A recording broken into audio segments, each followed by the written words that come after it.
El barón Thyssen cumple 100 años. En 2021 hará un siglo que nació el fundador del Museo Thyssen-Bornemisza. Y comenzamos a celebrarlo este otoño con una gran exposición dedicada a la que fue su gran pasión moderna, el expresionismo alemán. En mayo de 1961, Heinrich Thyssen visita una subasta en Stuttgart y compra allí una acuarela de un pintor expresionista alemán, Emil Nolde. Pero el barón era hasta entonces un coleccionista solo de pintura antigua. ¿Qué le ha pasado exactamente?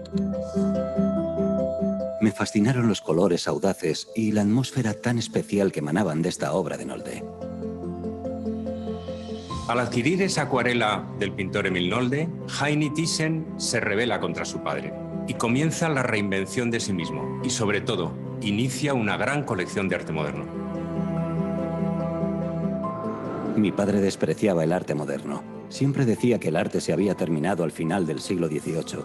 Y cuando yo era joven, me lavó el cerebro. Me hizo pensar como él durante mucho tiempo. Cuando su padre murió en 1947, Heinrich Thyssen heredó su fortuna, sus empresas y la mayor parte de su colección de arte. Poco después empezó a adquirir pinturas, él también, pero compraba solamente pintura del Renacimiento, del Barroco, solo maestros antiguos.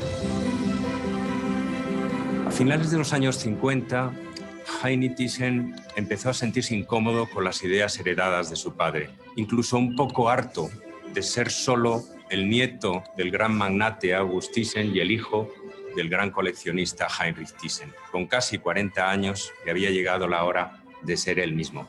Empecé a pensar que si los primeros años del siglo XX habían producido tantas cosas importantes en la ciencia, en la técnica y en otros campos, el arte de esa época tenía que ser también interesante. Los amigos de Heinrich, Stavros Niarchos y David Rockefeller, coleccionaban arte moderno. Y Heinrich quería ser como ellos, no quería ser como sus antepasados, un magnate nacionalista y conservador. Quería ser internacional, abierto a todo y absolutamente moderno. Otra razón para interesarme por los expresionistas fue que hubieran sido condenados y perseguidos como arte degenerado bajo el Tercer Reich. En el fondo, esta reacción política de Heinrich tenía también un trasfondo familiar. Su tío, Fritz Thyssen, había apoyado y financiado a Hitler durante años, aunque los nazis terminaron internándolo en un campo de concentración.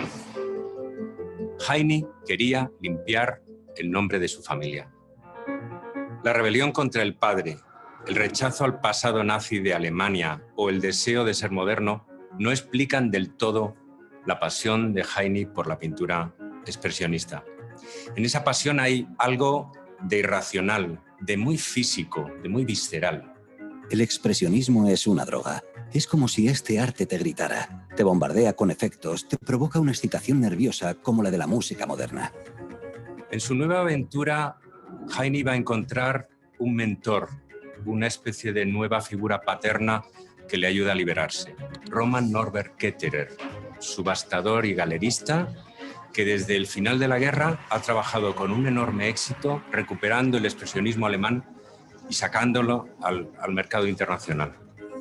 Ketterer me guió en mi descubrimiento del expresionismo. Kirchner se convirtió en mi artista favorito y Ketterer era el albacea de Kirchner, así que yo estaba cerca de la fuente. Cuando Ketterer necesitaba dinero, me ofrecía venderme algo de su propia colección. Yo siempre elegía una de las mejores piezas y él se resistía. Me decía que cada vez le dolía como perder una parte de sí mismo. A lo largo de varias décadas, Heinrich llegó a adquirir hasta 50 obras de pintores expresionistas a través de Roman Norbert Ketterer. O sea que entre ellos hubo mucho más que una relación comercial. Hubo una gran pasión compartida, casi una locura a dos.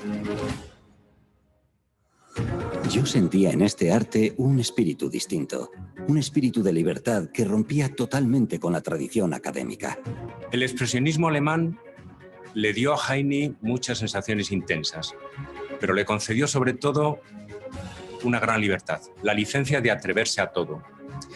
En 1963 se atrevió a comprar un cuadro de Pollock y en los 70 seguiría una gran explosión coleccionista. Adquirió Dada, surrealismo, expresionismo abstracto, pop art, todo.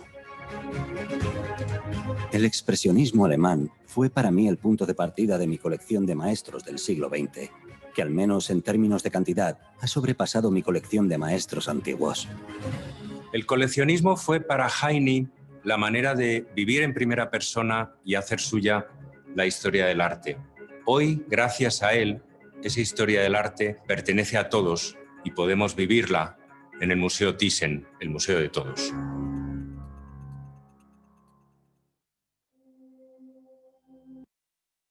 Bien, pues buenos días. Bienvenidos. Vamos a tener...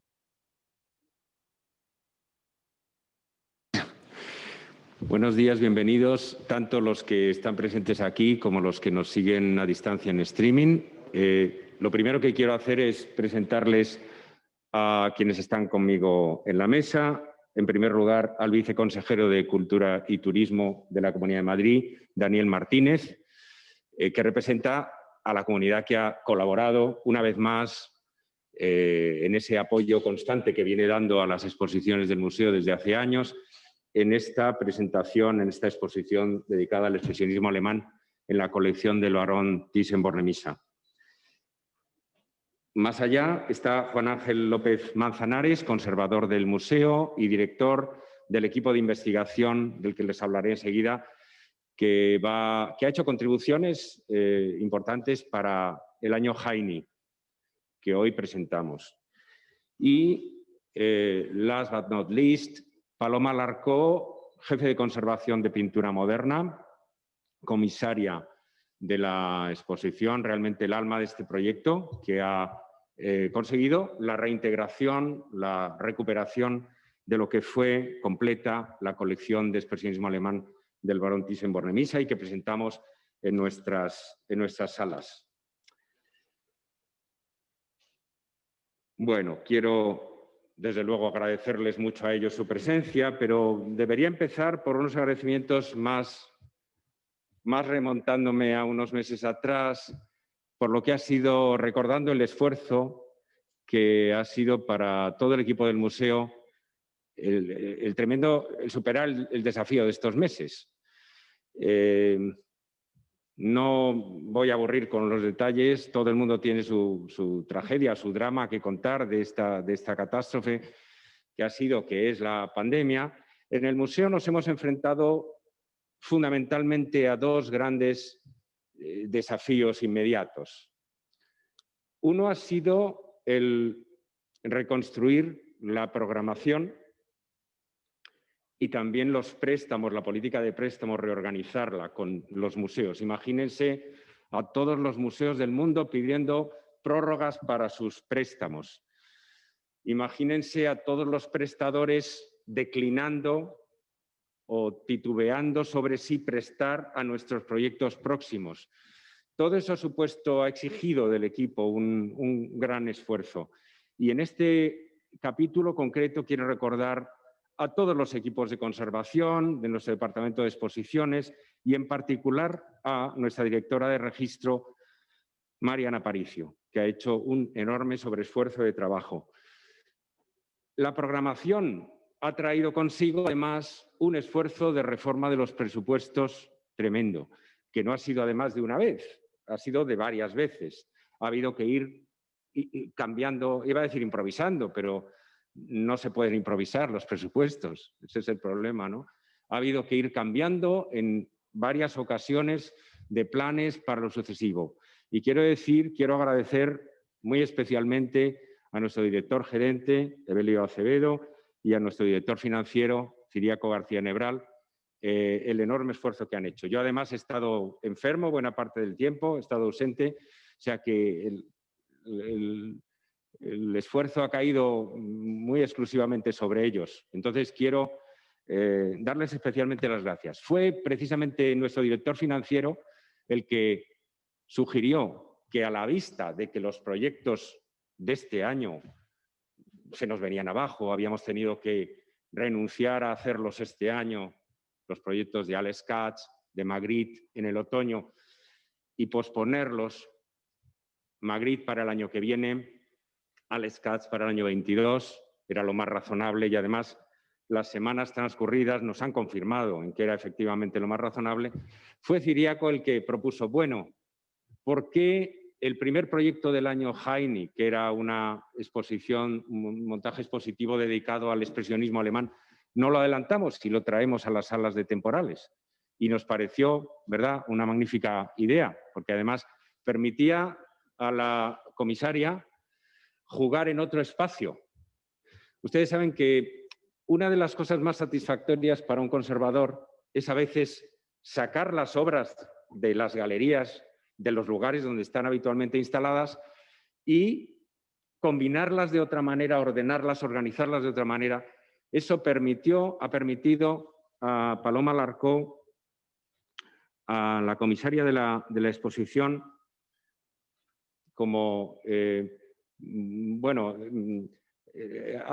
ha estimulado su creatividad, le ha hecho plantear lo que íbamos a plantear en las salas en las galerías de la colección permanente de una manera pues, más clásica, más convencional, plantearlo de una manera completamente original, no cronológica, como vamos a ver, siguiendo un curso temático que va desde el estudio del artista hasta la casa del coleccionista y contando la historia de los artistas, la historia de Alemania y de la cultura europea en estos años tan difíciles de la primera mitad del siglo XX y sobre todo ofreciendo una fiesta para los ojos, porque la exposición, en mi opinión, es un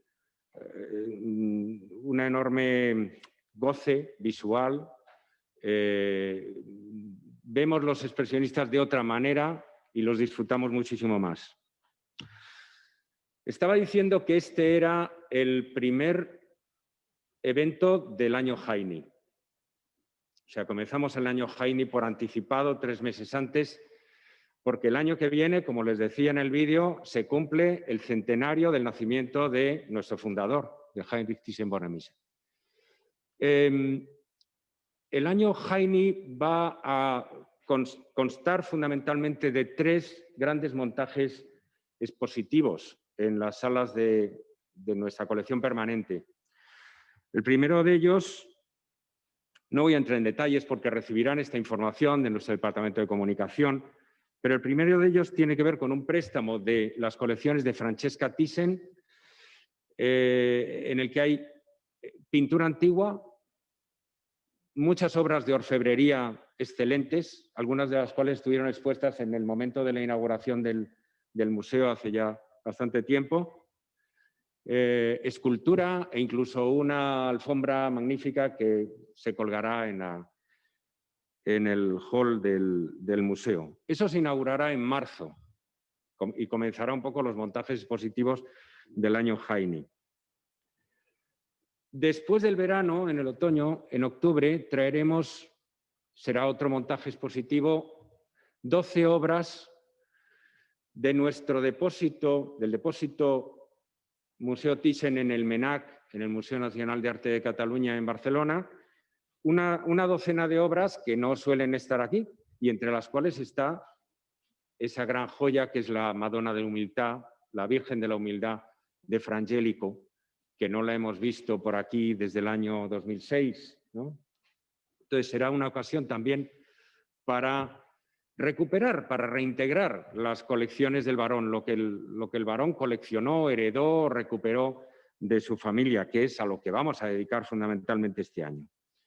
En noviembre, en fin, tendremos el mayor de los proyectos y el más ambicioso de reconsideración de las colecciones del Barón Thyssen, con un gran proyecto sobre la pintura americana que Heine Thyssen adquirió. Ustedes saben que si el Barón Thyssen comenzó su itinerario personal como coleccionista, no como simple custodio, como heredero de lo que su padre había hecho, sino como coleccionista con su vocación y su visión propia, si lo comenzó en 1961 con el expresionismo alemán, lo culminaría en los años 70 y 80 con su dedicación al arte norteamericano.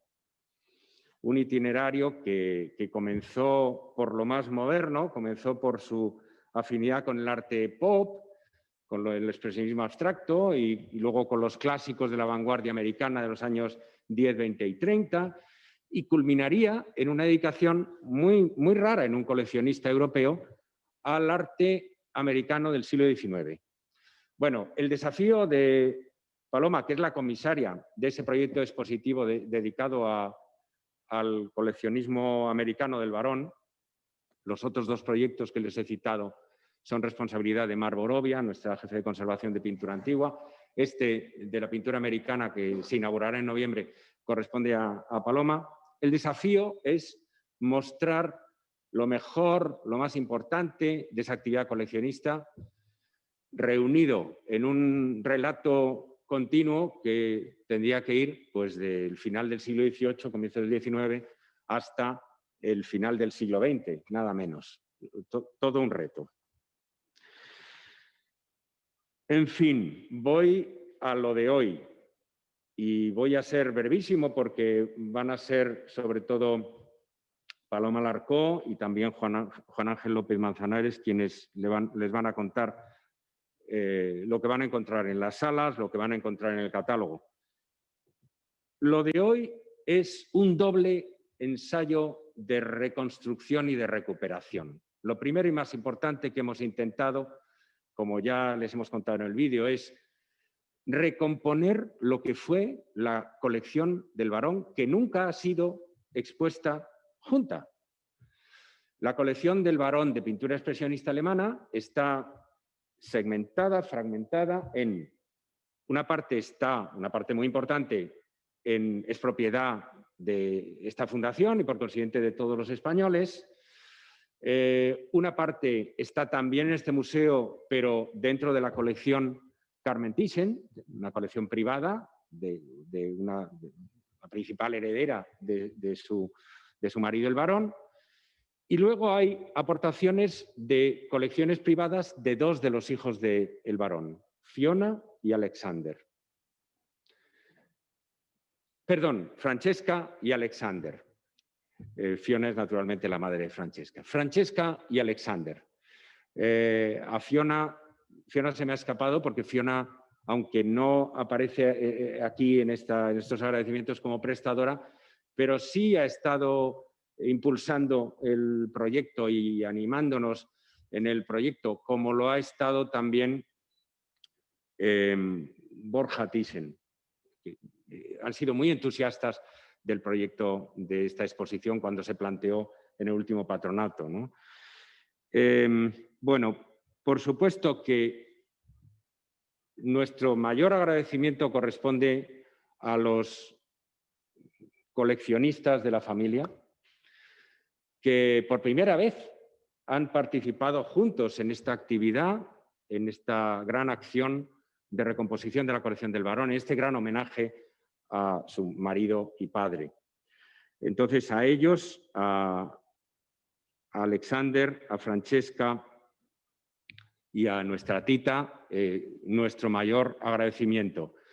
Hay obras de la familia de Francesca y de Alexander que no había visto nunca físicamente, como te pasará a ti probablemente, ¿no? Y ha sido muy interesante pues, ver obras como hermanas que habían estado hermanadas en las colecciones Thyssen durante décadas y que por primera vez se reencuentran. Paloma les va a explicar cómo ha contado eso que se podía contar de una manera más banal, más automática, simplemente poniendo en orden, por orden de adquisición o por orden cronológico de las pinturas, el conjunto de la colección.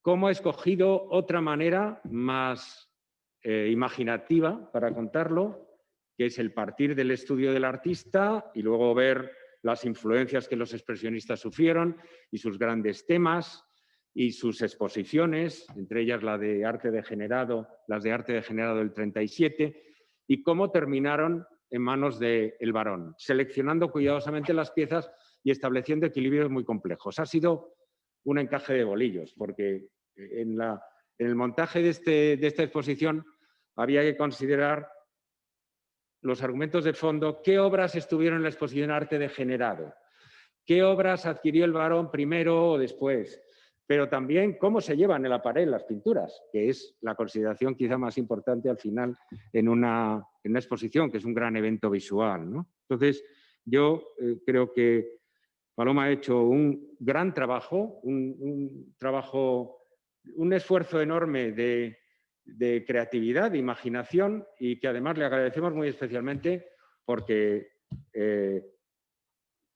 ha pasado por una temporada difícil de salud y ha hecho este esfuerzo en un tiempo muy reducido, porque toda la preparación de esta exposición, como saben ustedes, pues ha sucedido al final del verano y cuando ya había caído la pandemia sobre nosotros. Le agradezco muy especialmente ese esfuerzo más allá del cumplimiento del deber, ¿no? La exposición tiene, no obstante, otra mitad. Esta exposición de recomposición, de este intento de recomposición de la colección del Barón, ha estado acompañado de un gran esfuerzo de investigación. Nosotros hemos empezado, digamos, a tomarnos en serio la investigación sobre la historia del barón Thyssen y de su padre, sobre todo a partir del aniversario. No es que antes no hubiera documentación, naturalmente que la había en nuestros catálogos y todo, pero por alguna razón, quizá por los años, quizá porque cumplimos años, nos ha ido interesando más y hemos ido encontrando más pistas. En esto también ha tenido mucha importancia el hecho de que se han publicado documentos que estaban inéditos. Han aparecido una serie de tesis doctorales en Alemania que han permitido arrojar luz sobre ciertos aspectos de las colecciones. Y bueno, yo quiero agradecer muchísimo su esfuerzo al que ha dirigido la investigación este año y la dirigirá el año que viene con motivo del año Heine, para recuperar una gran cantidad de documentos, de información, para cotejar, para compulsar unas fuentes con otras, que es Juan Ángel López Manzanares, con la ayuda de Leticia de Cos. Estuvieron este verano me dijeron, vamos a ir al archivo Thyssen de Duisburgo. Y les dije, bueno, no sé si en julio de este año era el momento ideal para trabajar en un archivo en Alemania. Teníamos problemas con los movimientos. En un momento concreto, ellos estuvieron allí en Duisburgo y cuando volvieron, la entrada de los españoles en Alemania se vio sometida a restricciones, en fin.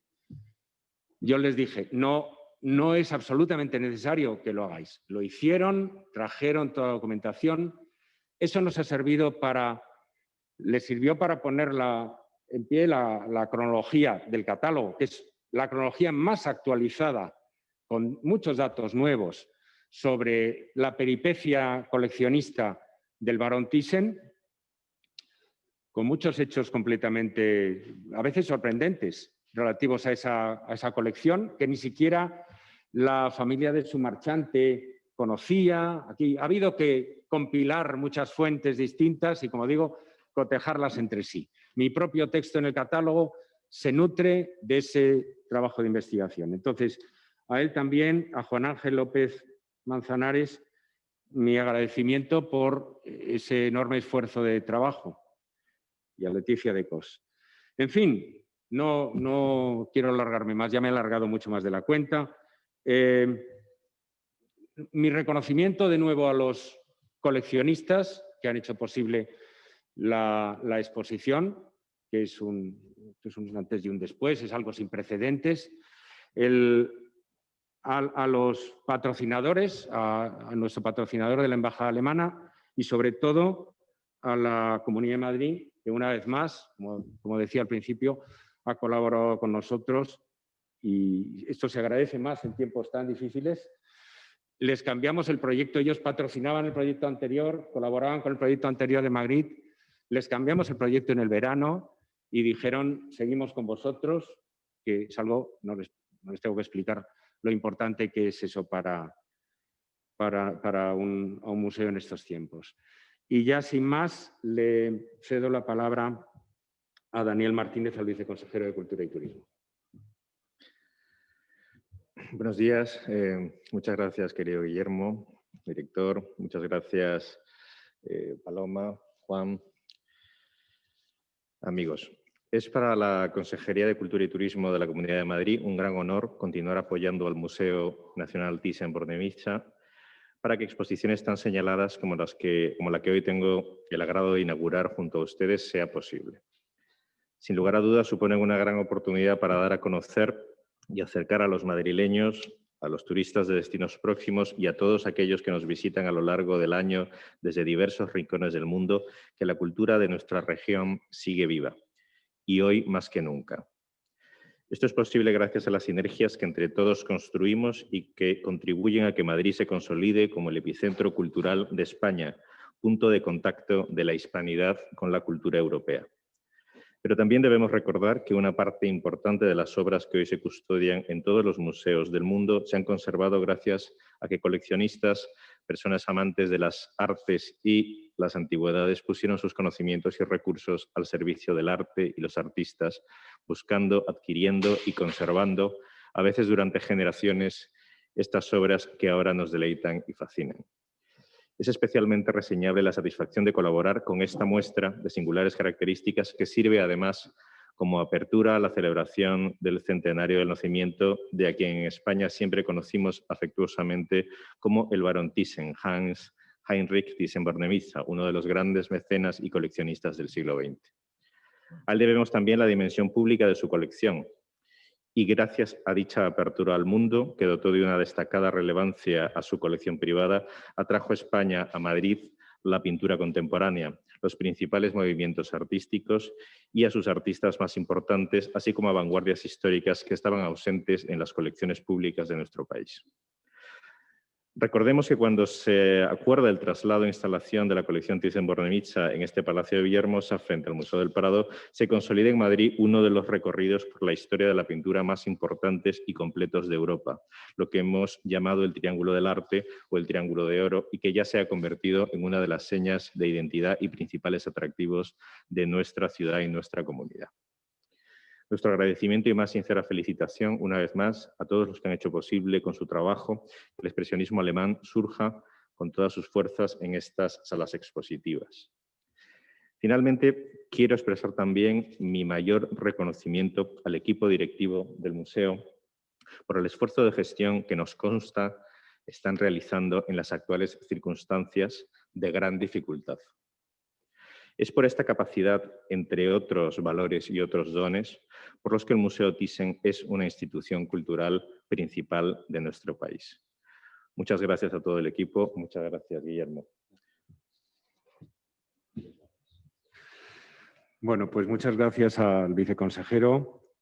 Ahora tiene la palabra la comisaria de la exposición y conservadora jefe de pintura moderna del Museo Nacional Thyssen-Bornemisza, Paloma Larco. Hola, buenos días a todos los que están aquí, los que están en pantalla. Y muchas gracias a Guillermo Solana por esta presentación que siempre me deja un poco trastocada para empezar a hablar, pero bueno, se lo agradezco mucho. Y también las palabras de la Comunidad de Madrid, que son nuestros ya socios bastante permanentes, que nos apoyan siempre en nuestros proyectos. Como ha dicho Guillermo, este era un proyecto planteado para el año próximo, para abril, en una escala menor, y de repente yo recibí una llamada de Guillermo Solana en el mes de junio diciendo ¿y qué pasa si lo hacemos en octubre y además en las salas de temporales a una mayor escala? Como se pueden imaginar, esto es el mayor sueño de un conservador, como ha dicho Guillermo, el poder recontar la historia de determinados apartados de nuestra colección. Y sin duda el expresionismo alemán es uno de los apartados más importantes de la colección moderna del museo. Yo soy de las que pienso que una nueva mirada sobre las obras siempre es positiva, siempre reveladora, y buscar nuevas fórmulas y nuevos compañeros de pared, lo único que hace es enriquecer nuestro conocimiento y nuestra valoración sobre ellos. También me parece muy adecuado el empezar el homenaje al barón Thyssen en este centenario que celebramos con el expresionismo, porque claramente fue el arranque de su coleccionismo de arte moderno, fue algo porque él se sintió tremendamente cercano, vinculado y bueno, todo lo que ha explicado Guillermo Solana en el vídeo y en sus palabras, pues no tiene más que decir, ¿no? Él sintió una gran pasión por este tipo de arte. A mí sí que me gustaría añadir una pequeña cosa y es que algo que guió toda su manera de coleccionar, el barón Thyssen era un coleccionista por pasión, solo compraba cosas que le gustaban, pero también tenía una mentalidad ciertamente enciclopédica, como de si fuera un director de museo. Iba buscando rellenar determinadas lagunas de sus colecciones y por eso el Museo Thyssen hoy tiene un recorrido por toda la historia de la pintura occidental prácticamente entera. Y cuando llegamos al expresionismo nos damos cuenta que en una exposición como la que presentamos hoy se puede ver el expresionismo alemán en su conjunto. Prácticamente todos los artistas están representados en distintas épocas, los diferentes corrientes. Es un panorama amplísimo en una única colección que podemos contemplar hoy. Gracias, es verdad, a la gran aportación de la familia que completa ciertas partes de una gran representación que ya tiene el museo en sus salas permanentes, ¿no? Y bueno, cuando empezamos a pensar cómo presentar esto, pues yo también quise hacer uso de nuestro trabajo. Los conservadores estamos permanentemente estudiando las obras, no solamente desde el punto de vista histórico, sino también documental. Somos como detectives buscando pruebas de a quién pertenecieron, en qué exposiciones estuvieron, cómo fueron valoradas, quiénes escribieron sobre ellas, o bien o mal. Y yo desde aquí también quiero agradecer al equipo de Pintura Moderna, Marta Ruiz del Árbol y Clara Marcellán, que no para este proyecto, sino sistemáticamente estamos trabajando en nuestras obras. Pero sí que es verdad que el expresionismo es uno de esos capítulos que siempre ha sido especialmente estudiado por nosotros, ¿no? Pues no solamente documentalmente, sino también físicamente los cuadros nos dan mucha información y algo de esto hemos querido compartir con nuestro público en la exposición y en el catálogo. Pues desde una inscripción, una etiqueta, una publicación, nos puede dar la prueba de la historia del museo. Y bueno, para poderle hacer un proyecto a Guillermo Solana, que afortunadamente, y se lo agradezco, le gustó desde el primer momento, yo recordé, yo soy muy de primeras frases de los libros, es una manía que tengo. Y el ensayo de Kandinsky de lo espiritual en el arte, que escribió en 1910 y publicó en 1912, dice algo que a mí siempre es muy evidente y es muy sencillo, pero a veces las cosas más sencillas y evidentes son las más reveladoras. Dice Kandinsky, toda obra de arte es hija de su tiempo y la mayoría de las veces madre de nuestros sentimientos. Y este ha sido mi mantra durante toda la configuración del proyecto. Entonces, yo creo que además, si hay una pintura que sea hija de su tiempo, desde luego es el expresionismo alemán. Y por eso, en la exposición y en el catálogo, el contexto artístico, histórico, político, social está siempre presente, ¿no? Es el trasfondo que nos ha llevado a configurar un poco la historia. Y como ha explicado Guillermo, contar la historia de las obras desde que salen del taller hasta que llegan a la colección. En el primer tramo de la exposición, luego vamos a ver un vídeo, están más centradas en los artistas, el expresionismo del norte, salvaje, errático, colorista, quién les influyó, cuáles fueron sus aspiraciones, sus rupturas, el expresionismo más espiritual y utópico del sur, de Múnich, con Kandinsky al frente, las figuras un poco independientes, que iban por separado. El segundo tramo es la recepción de estos artistas. Primero el éxito inmediato, gracias sobre todo a determinadas figuras que les apoyaron. En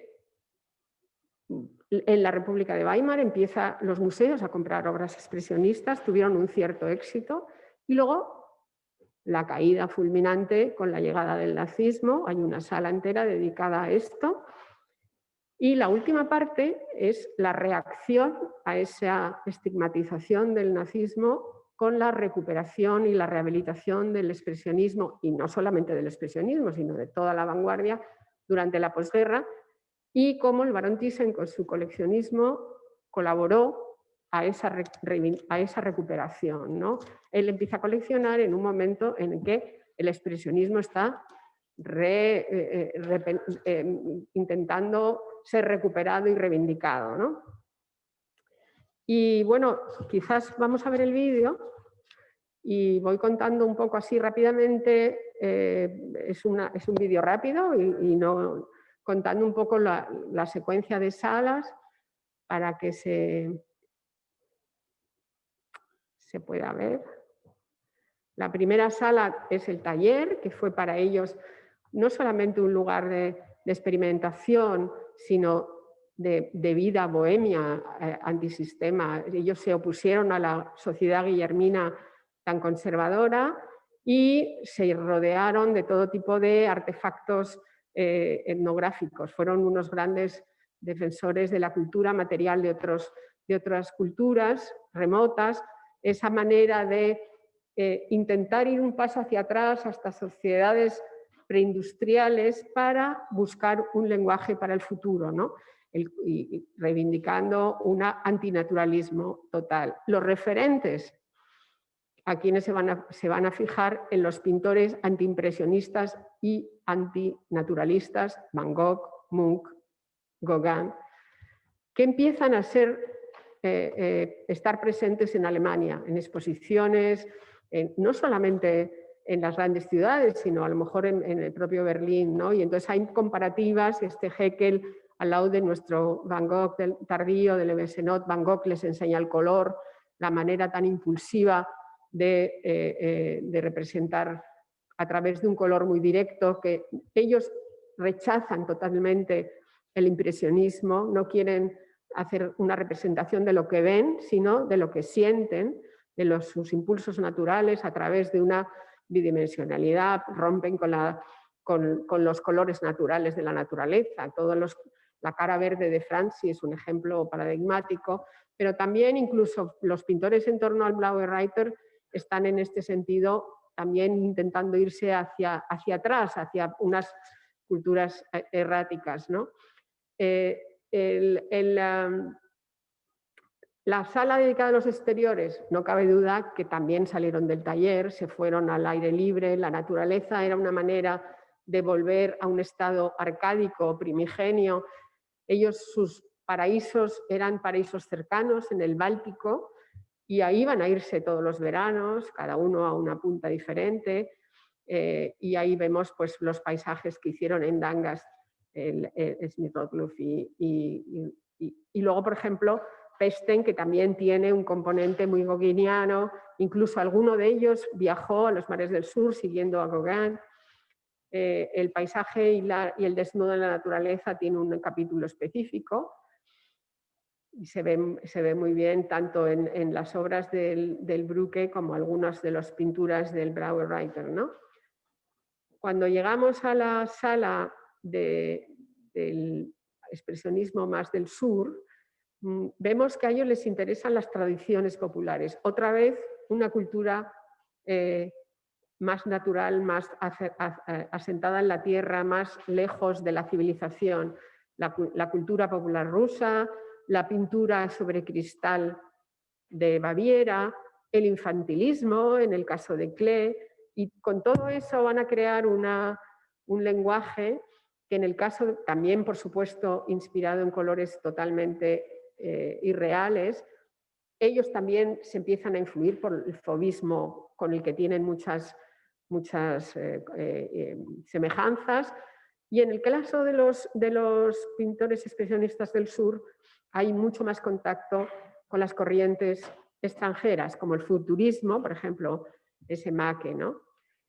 Hasta aquí el tramo dedicado a los artistas, y a partir de aquí hacemos un guiño al éxito que empiezan a tener la gran pintura de Kandinsky, pintura con 3 manchas, en donde Kandinsky ya se ha hecho completamente abstracto, que perteneció a Geert van Walden, le expuso en sus exposiciones, lo mismo que Make y lo mismo que Feininger, y la estigmatización por parte del nazismo, donde exponemos varias obras del museo que pertenecieron a colecciones de los museos públicos alemanes y luego fueron curiosamente y cínicamente llevadas a lo que los nazis llamaban almacenes de obras utilizables internacionalmente. Desde el principio tuvieron en mente venderlas para conseguir dinero para las armas, para la guerra. Metrópolis es la estrella de esta sala porque tiene una vida que se podría haber escrito una novela solo con ella, ¿no? Desde que la pinta Gross, entra en el Museo de Mannheim, luego va a esta respuesta en arte degenerado. Con Gross hacemos una foto de la trasera donde tiene la etiqueta del listado de arte degenerado como la insignia de haber pasado por este trauma. Y en la rehabilitación prácticamente hablamos un poquito del exilio, de cómo el nazismo llevó a que Feininger volviera a Estados Unidos, que Beckmann primero se fuera a Ámsterdam y luego también a Estados Unidos, el propio Gross también se va, cómo hay una estampida de Alemania y cómo a través de exposiciones y sobre todo a través del mercado hay una recuperación del expresionismo para los museos y para las colecciones. La obra central de esta pared, esta acuarela de Nolde, que es la primera que compra el Barón, y a raíz de esto, bueno, como ya en las 2 primeras décadas sobre todo, pero en las 4 últimas décadas hace una increíble colección de arte expresionista alemán.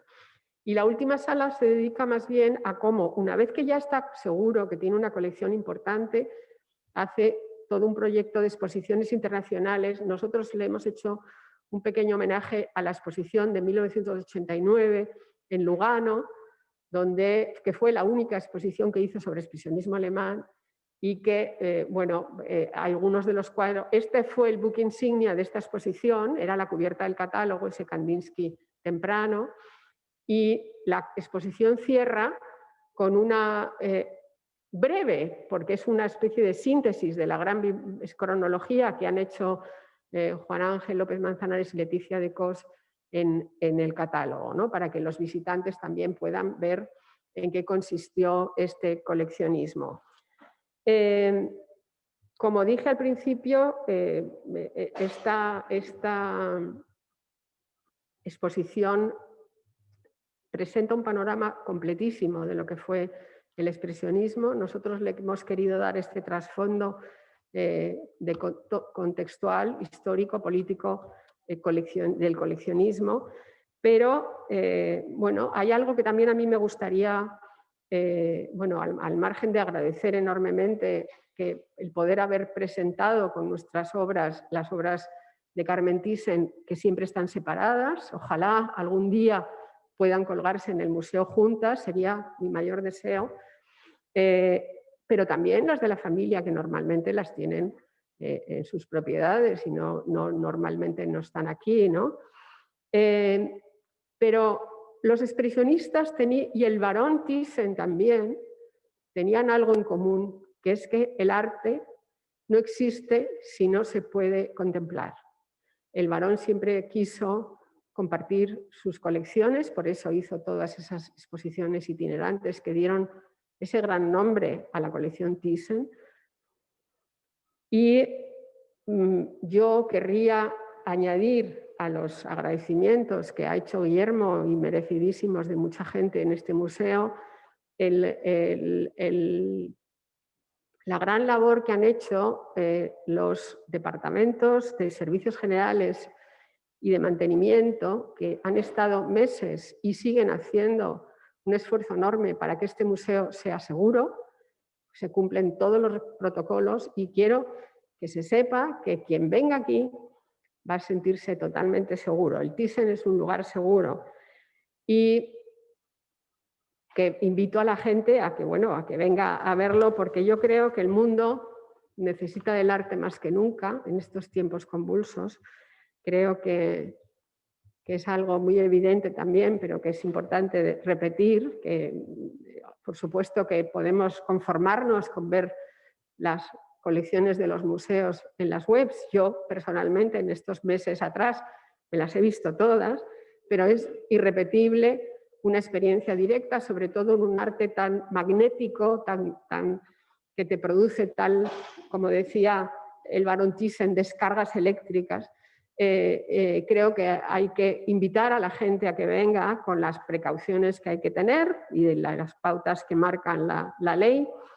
Y bueno, y volviendo un poco a la frase de Kandinsky, que a mí me gusta tanto, creo que con esta exposición hemos intentado y espero que hayamos logrado demostrar que la pintura expresionista fue hija de su tiempo y yo creo que todavía hoy es madre de nuestros sentimientos. Muchas gracias.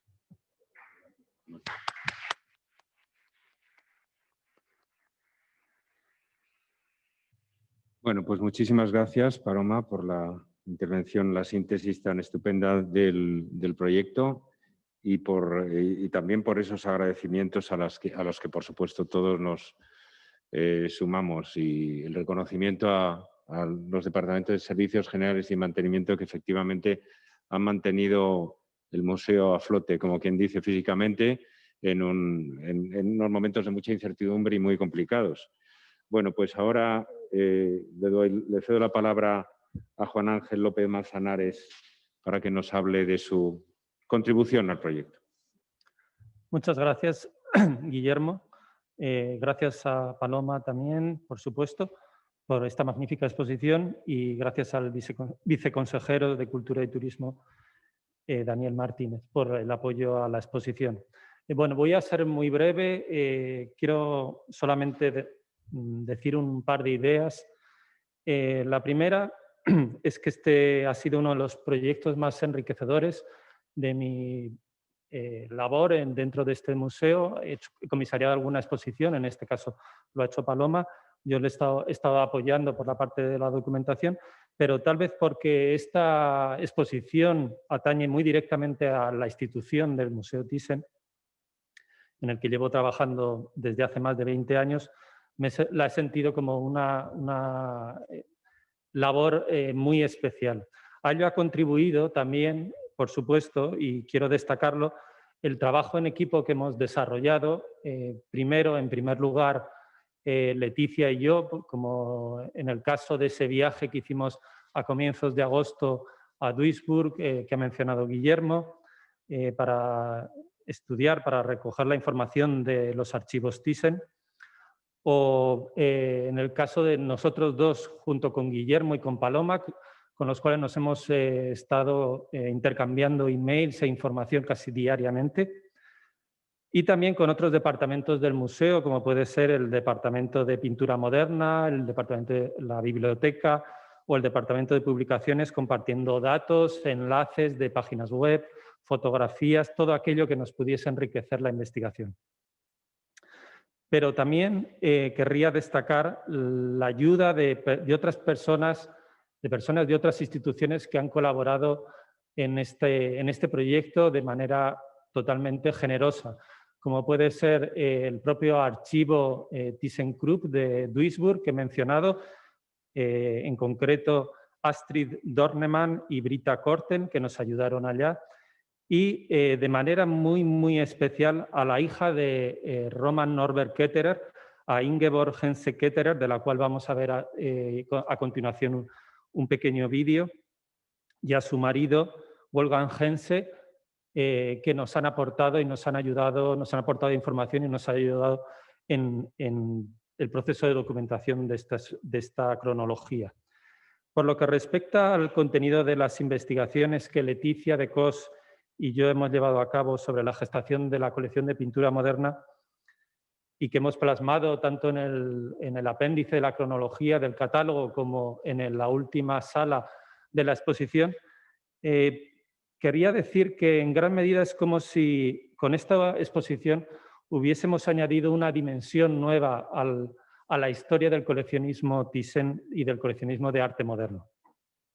Y lo digo porque si antes nuestra concepción del coleccionismo de arte moderno era más bien lineal, era como una especie de línea recta, era bidimensional casi, como una línea recta que iba desde los pintores de Die Brücke a Franz Marc y de Franz Marc a Kandinsky, de Kandinsky a las vanguardias rusas y al cubismo, etc.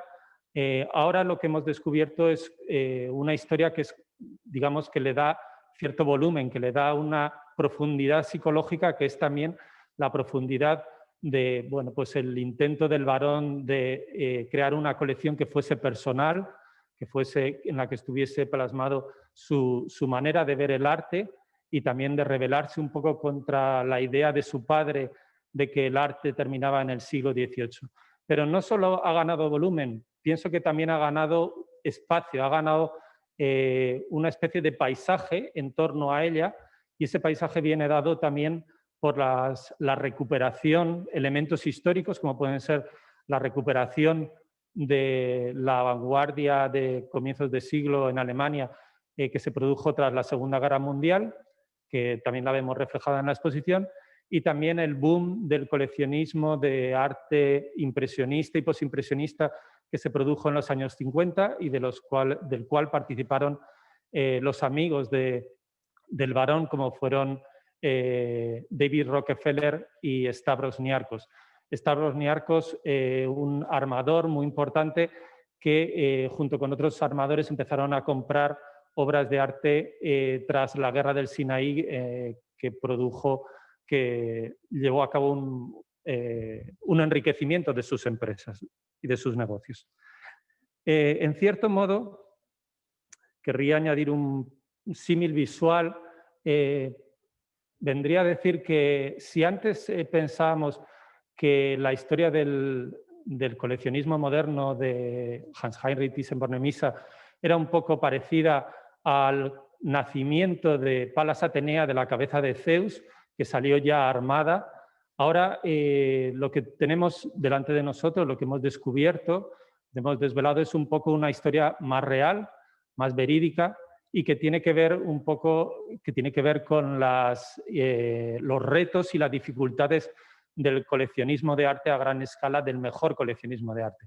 Y con ello lo que hemos también recuperado es una figura del Barón, que es una figura más viva, más de carne y hueso y, en cierto modo, más entrañable que nunca hasta ahora. Muchas gracias. Nachdem der Baron seine Altmeistersammlung, die wohl zum größten Teil eben von seinem Vater geerbt hatte, in der Villa Favorita zugänglich gemacht hatte und sich, er hatte auch Kunstgeschichte studiert, mit dieser Altmeistersammlung beschäftigt hatte und ihm eigentlich abgeraten wurde, sich nicht um die jüngere oder Gegenwartskunst zu kümmern, hat er das dann aber doch getan, und zwar durch seine Freunde Nelson Rockefeller und Stavros Niarchos, die eben die Auktion meines Schwiegervaters, also von Roman Norbert Ketterer in Stuttgart, kannten. Und die haben ihn dann nach Stuttgart gebracht, wo er 1961 in der 36. Auktion dann eben seine ersten Käufe tätigte. Zunächst war das allerdings die absolute damalige Gegenwart, nämlich die abstrakte Malerei.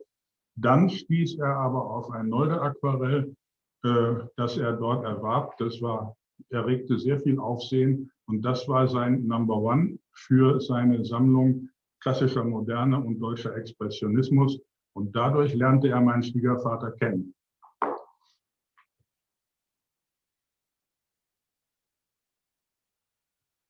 Jetzt bist du dran. Mein Name ist Ingeborg Hinze-Ketterer. Ich bin die Tochter von Roman Norbert Ketterer. Und sie fragten mich, wie es für mich war, das Gemälde, mit denen ich, oder Kunst, mit der ich groß wurde, welches Gefühl ich hatte, als es bei uns die heimischen Wände verließ. Dazu muss ich Folgendes sagen. Es war natürlich schon ein Stich ins Herz, aber die Möglichkeit zu wissen, dass die Werke zum richtigen Zeitpunkt an den richtigen Platz kamen, nämlich zu einem Kunstliebhaber wie Baron Thyssen, macht die ganze Sache viel einfacher. Und ich weiß ja, dass ich nur nach Madrid zu kommen brauche, um diese Werke zu sehen. Oder aber, wenn sie mal irgendwo in der Welt ausgestellt werden. Insofern, wir haben keine Werke gepachtet für das ganze Leben. Insofern freue ich mich auch darüber, dass viele, viele Menschen in diesem wunderbaren Museum in Madrid die Möglichkeit haben, diese wunderbaren Werke, die einst mal bei uns waren, sehen zu können.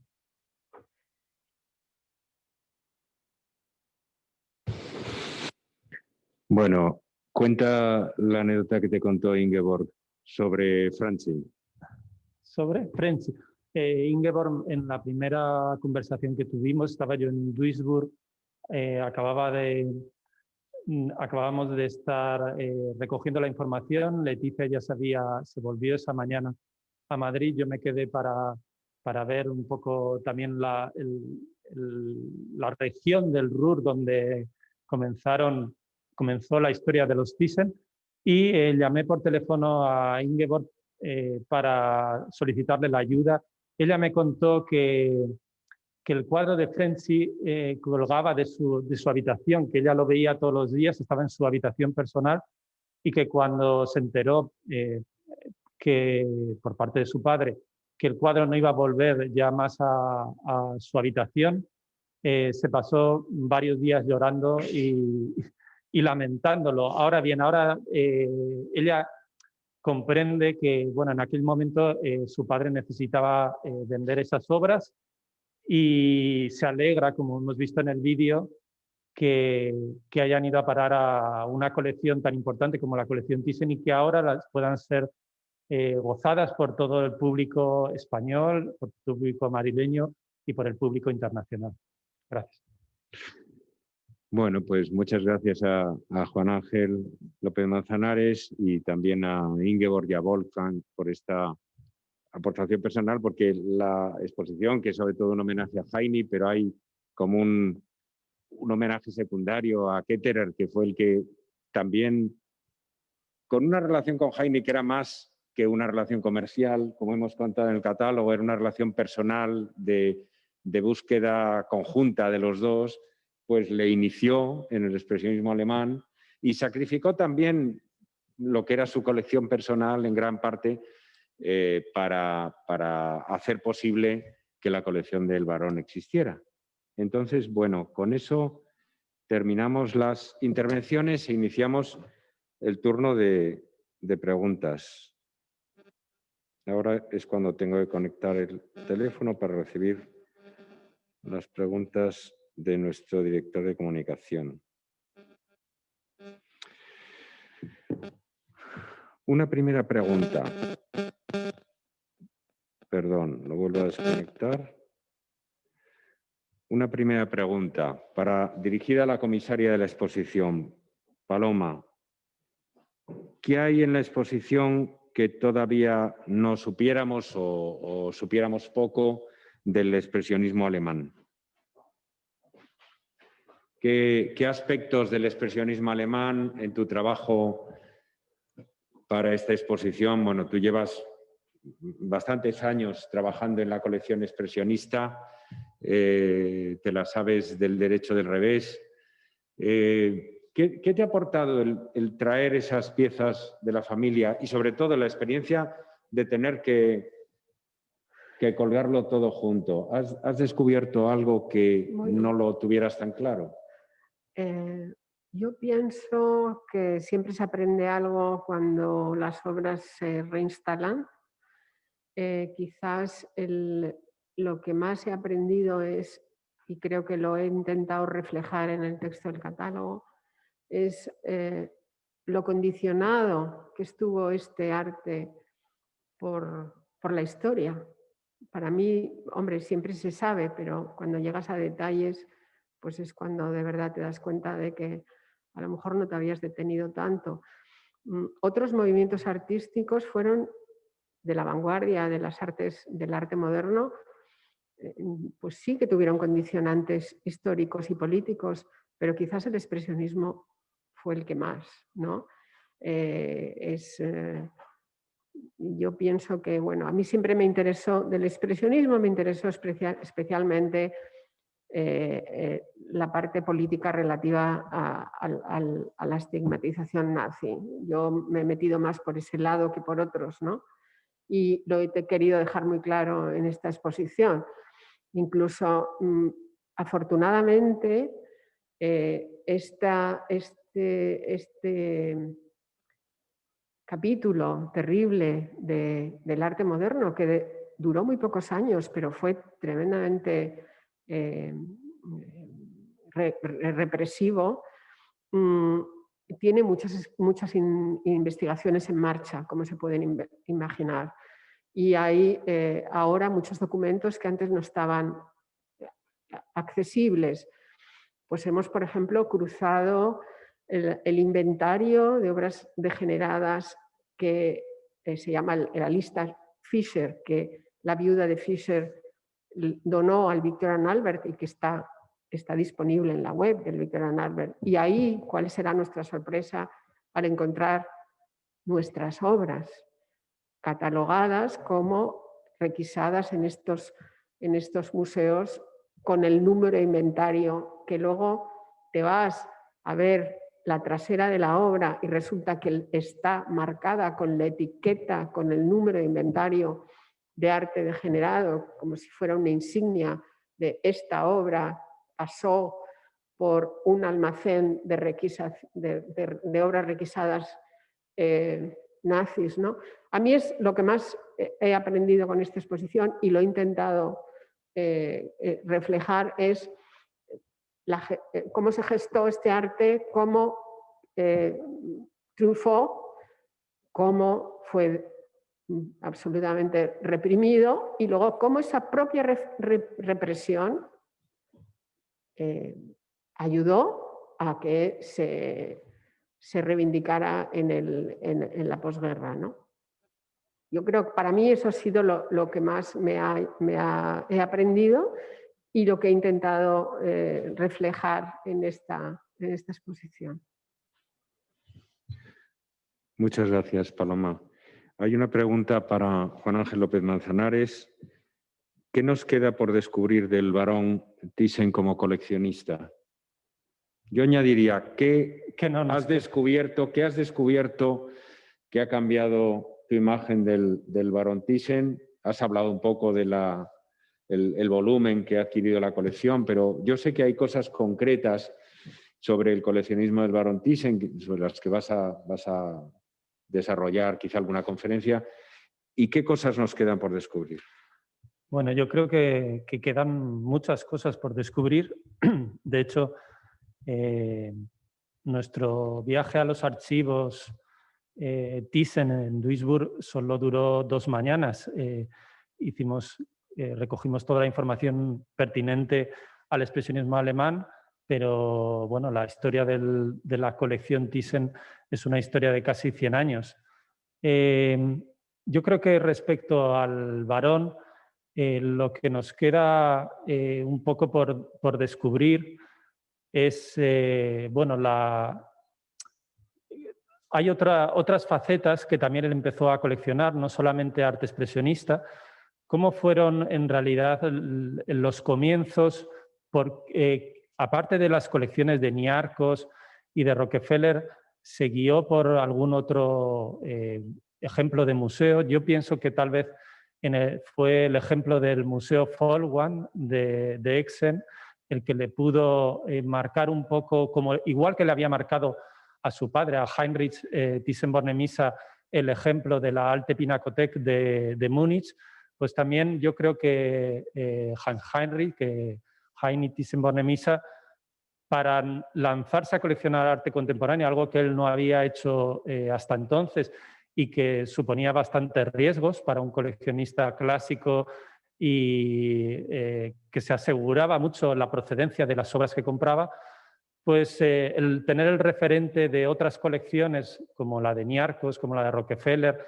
como la de Moltschau, como la del Museo Folkwang, creo que le pudo ayudar a estos primeros pasos en los que no solamente coleccionó arte expresionista alemán, sino también otra, como ha dicho Wolfgang Henze, sino también, por ejemplo, algo más desconocido, que es la abstracción de la posguerra, y que bueno, vamos a intentar un poco también sacar a la luz en los próximos artículos o conferencias que abordemos. Gracias. Bueno, muchas gracias a Juan Ángel. Hay una pregunta de un periodista, Antonio Peláez Barceló. Hola, Antonio, de Radiocine, que está dirigida a mí y pregunta: si las limitaciones de la pandemia se fueran reduciendo, ¿sería posible que esta exposición viajara más allá de este museo? Bueno, inmediatamente no parece. Porque además el contexto también de los museos internacionalmente pues es muy complicado. Todos están rehaciendo su programación, pero rehacer la programación significa sobre todo posponer cosas que ya estaban en agenda, o sea que hay muy poco hueco. Y para nosotros es muy complicado, porque es como una parte tan importante de nuestra colección moderna, pero bueno, si más adelante, pasado ya todo este trago, hay alguien que tiene suficiente interés y una institución suficientemente seria y hay que considerarlo, pues será el patronato quien tenga la última palabra, el patronato del museo. Si merece la pena hacer ese sacrificio temporal para efectivamente llevar esta exposición, colección a otros sitios. No tengo más preguntas por ahora.